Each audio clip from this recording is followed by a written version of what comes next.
এই যে হানাফি ভাইদের মসজিদগুলিতে ইমাম এসে করে কি যায় নামাজে বসেন, এটি সুন্নতের খেলাফ কাজ। তখন মুয়াজ্জিন দাঁড়িয়ে একামত শুরু করেন, আগে বসবে তারপর একামত শুরু করবে, এবং আশহাদু আন্না মুহাম্মাদুর রাসূলুল্লাহ বলার সময় ইমাম সাহেব দাঁড়িয়ে যান। যখন আশহাদু বলতে তখন ইমাম দাঁড়াচ্ছে, মানে হাইয়া আলাস সালাহ বলতে যাচ্ছে। কিছু মুসল্লি ইমামকে অনুসরণ করার জন্য বিক্ষিপ্তভাবে বসে থাকে, এদিকে সেদিকে বসে আছে। কেউ কেউ হামাগুড়ি দিয়ে সামনের কাতার পূর্ণ করতে যান, মানে আগের কাতার পূর্ণ করে দাঁড়ানো যেহেতু যাবে না, তখন হামাগুড়ি দিয়ে সামনের কাতার পূরণ করে।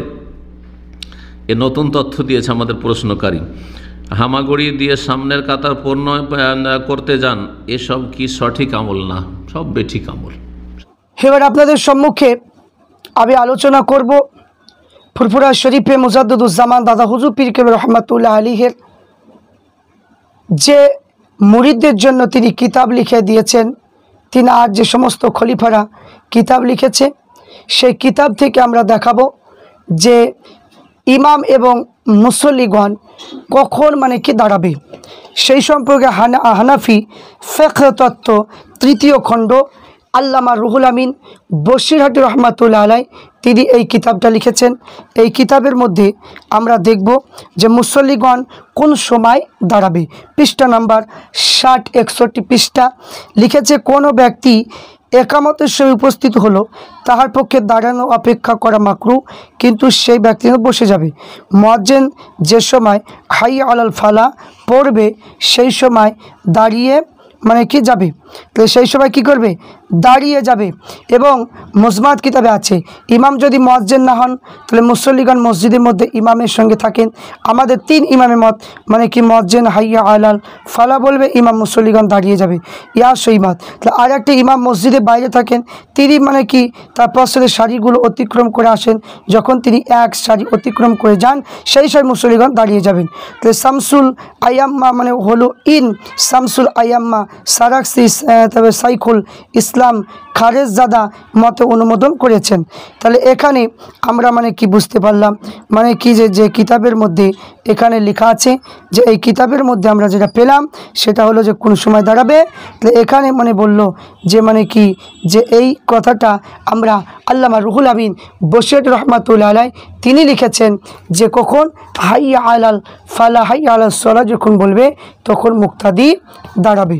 তারপরে আমরা দেখব মানে ফতোয়ায়ে আমিনিয়া প্রথম খণ্ড, ফতোয়ায়ে আমিনিয়া প্রথম খণ্ড এই কিতাবের মধ্যে আমরা দেখব যে মানে কি এখানে মানে কি বলতে চাচ্ছে, আমরা এখানেও মানে কি দেখব যে কোন সময় দাঁড়াতে হবে, একামতের সময় কোন সময় দাঁড়াতে হবে। তাহলে এখানে পৃষ্ঠা নম্বর হলো 54 পৃষ্ঠা। সে লিখেছে একামতের সময় হাইয়া আলাস সালাহ বলার সময় বসে থাকা কি। তো এখানে বলছে উক্ত সময় পর্যন্ত বসে থাকা সকলে দাঁড়িয়ে যাওয়া মুস্তাহাব, ইহা সমস্ত ফিকহ কিতাবে আছে। নামাজের সারি সোজা করা সুন্নাত, ইহা পূর্বে করে লইবে, কিন্তু ত্রুটি থাকলে দাঁড়ানোর পরে ঠিক করে লইবে, এতে মানে কি অন্যান্য সুন্নত নষ্ট হবে না। এবং যে ব্যক্তি এই ফতোয়াদাতা আলেমের কথা না শুনে বুঝতে হবে সে ব্যক্তি ফেকার সহিত সূত্রতা রাখে, যার অন্তরে শরীয়তে ভক্তি আছে, এরূপ কার্য করবে না। হাইয়া আলাস সালাহ পর্যন্ত বসে থাকবে, ইমামের সঙ্গে দাঁড়িয়ে যাবে, ইমামের সানা পড়ার সময় তার সানা পড়িয়ে যাবে, কাজে ইমামে কেরাত শোনার বিঘ্ন হবে কেন। আর যদি সানা পড়তে একটু দেরি হয় এতে মানে কি ক্ষতি হবে। কেরাত শ্রবণ করা ফরজ নয়, ফরজ হলো যে ব্যক্তি ইমামের রুকুর সময় উপস্থিত হইয়া নামাজে যোগদান করেছে তার নামাজ জায়েজ হবে কিরূপে। তাহলে এখানে আমরা আল্লামা রুহুল আমিন বসিরহাটি রহমাতুল্লাহ তিনিও বললেন যে হাইয়া আলাস সালাহ যখন বলবে তখন তোমরা নামাজে দাঁড়াবে। তারপরে আমরা দেখব একটা যে ফতোয়ায়ে সিদ্দিকিয়া, যে হযরত মাওলানা মোহাম্মদ সাইফুদ্দিন সিদ্দিকী রহমাতুল্লাহ আলাইহি তিনি লিখেছেন যে মেজলা হুজুর পীর কেবলা রহমাতুল্লাহ আলাইহি তিনার লিখিত কিতাব মানে তিনি লিখেছেন। এই কিতাবের মধ্যে আমরা দেখব ফতোয়ায়ে সিদ্দিকিয়া, এই কিতাবের মধ্যে লিখেছেন পৃষ্ঠা হলো 58 পৃষ্ঠা। এই পৃষ্ঠা বলছে যে মুয়াজ্জিন যখন মানে আকামতে হাইয়া আলাল ফালা বলবে তখন ইমাম মুক্তাদিগণ দাঁড়াবে, আর যখন কদ কামাতিস সালাহ বলবে তখন নামাজ আরম্ভ করবে। তারপরে আমরা আরেকটা দেখব মিফতাহুল জান্নাত। মিফতাহুল জান্নাত কারামত আলী জনপুর রহমাতুল্লাহ আলাইহ তিনার মানে কি লেখা কিতাব। এই কিতাবের মধ্যে আমরা দেখব যে কোন সময় দাঁড়াতে হবে। এই কিতাবের মধ্যে লিখেছে 70 নম্বর পৃষ্ঠা যে মাসালা, যখন মুয়াজ্জিন হাইয়া আলাস সালাহ বলবে তখন ইমাম ও মুক্তাদি সকলে নামাজ যেন কাতারবন্দি হয়ে দাঁড়িয়ে যাবে। যখন কদ কামাতিস সালাহ বলবে ইমাম সাহেব নামাজ আরম্ভ করতে হবে। তাহলে এখানে আমরা এটা বুঝতে পারলাম। তারপরে আমরা দেখব তরিকুল ইসলাম মুজাদ্দিদুজ্জামানের অন্যতম খলিফা নিসারউদ্দিন রহমাতুল্লাহ আলাইহ তিনার এই ফিকহের কিতাবে তরিকুল ইসলাম কিতাবের মধ্যে আমরা দেখব পৃষ্ঠা নম্বর কত, পৃষ্ঠা নম্বর বলেছে যে পৃষ্ঠা নম্বর লিখেছে 250।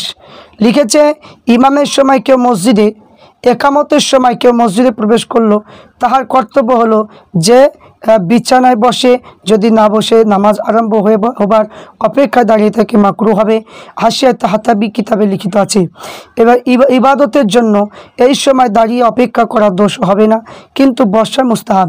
স্বামী কিতাবে লিখিত আছে একামতের সময় মসজিদে উপস্থিত হইয়া ইমাম নামাজ আরম্ভ করবার অপেক্ষায় দাঁড়িয়ে থাকা মাকরুহ, বসতে হবে। তাহলে উক্ত কিতাবের মধ্যে একাদে হাইয়া আলাস সালাহ বলা পূর্বে আসিয়া বসা ভালো, তাহলে সকল কিতাবের মহত্ব রক্ষা হয়। এবং কি বললেন যে শুধু তাই নয়, ইমাম ভিন্ন অপর লোক যদি মুয়াজ্জিন হয় তবে মুয়াজ্জিন হাইয়া আলাল ফালা মানে কি যখন বলবে তখন ইমাম ও মুক্তাদি উভয় দাঁড়িয়ে যাবে। এই মতটা আমাদের 3 ইমামের মতে শুদ্ধ। তাহলে এখানে আমরা যারা ইমামে আজম আবু হানিফাকে যারা মানি, যে সমস্ত দেওবন্দি আলেমরা বলে যে আমরা মানে কি হানাফি মাযহাবের মানুষ, তাহলে তাদেরকে বলবো যে হানাফি মাযহাবের সমস্ত কিতাবের মধ্যে লেখা আছে যে হাইয়া আলাল ফালা যখন বলবে তখনই তোমরা দাঁড়াবে। তাহলে বলবো যে এরা ইমামে আজম আবু হানিফাকে ধোঁকা দিচ্ছে, সমস্ত ফিকহ কিতাবকে ধোঁকা দিচ্ছে এবং সমস্ত হাদিসকে মানে কি তারা ধোঁকা দিচ্ছে। তারা সুন্নতের খেলাফ করছে, বেদাতে সাইয়া এবং মানে কি বেদাতে সাইয়া মানে কি করছে এবং মানে কি মাকরুহ তাহারিমি। তাই মানে যে সমস্ত আলেমরা মানে অনেক মুসল্লিরা বলে যে আমাদের মসজিদে কেন আমরা বসবো, অনেক মসজিদে সবাই দাঁড়িয়ে থাকে, মানে সবাই তো দাঁড়িয়ে থাকে। আরে পাগল, সবাই দাঁড়িয়ে থাকে, সবাই বই পড়ে না, সবাই মানে কি হাদিস মানে কি মানে না, অনেকে মানে ফিকহ কিতাবে আছে লেখা কিন্তু তারা সেটা মানে কি গ্রহণ করে না। তাহলে তা বলে কি কোন মসজিদে করছে কোন মসজিদে করছেন তা দেখতে গেলে হবে? তাহলে আমরা যেহেতু ফুরফুরা শরীফকে ভালোবাসি, আমরা মানে কি আমাদের আকাবির হচ্ছে মুজাদ্দিদুজ্জামান দাদা হুজুর পীর কবির রহমাতুল্লাহ আলাইহ তিনার কিতাব থেকে আমরা পেলাম যে হাইয়া আলাস সালাহ যখন বলবে, হাইয়া আলাস সালাহ হাইয়া আলাল ফালাহ যখন বলবে সেই সময় আমরা দাঁড়াবো, মুসল্লি এবং ইমাম সেই সময় দাঁড়াবে, মানে তার আগে আমরা কখনো দাঁড়াবো না। দিয়ে যখন হাইয়া আলাস সালাহ হাইয়া আলাল ফালাহ বলবে, বলার পর একামত যখন হবে আমরা তখনই বলবো যে নামাজ কাতা সোজা করো, মানে কি সবাই আমরা বসে তাড়াতাড়ি আমরা কাতা সোজা করে নামাজে দাঁড়িয়ে যাব। এটাই হলো সুন্নাত তরিকা। ফিকহ কিতাব অনুযায়ী পেলাম এবং মানে কি হাদিস অনুযায়ী পেলাম এবং মানে ফুরফুরা শরীফের যত মানে কি আপনার মানে কি ফিকহের কিতাব লিখেছেন প্রত্যেকটা কিতাবেই এই মাসলাটা মানে কি এসেছে। তাই আমরা প্রত্যেকেই এই সুন্নাত তরিকা অনুযায়ী আমরা নামাজ পড়ব, কারণ নামাজ যদি প্রত্যেকটা জিনিস সুন্নত মোতাবেক সেই মতে যদি না হয় এই নামাজ কাল কিয়ামতের দিনে আপনার মুখে ছুঁড়ে মারা হবে। তাই আল্লাহ পাক রব্বুল আলামিন আমাদের প্রত্যেককে সঠিকটা পড়ার, সঠিকটা বোঝার তৌফিক দান করেন। সকলে বলি আল্লাহুম্মা আমিন।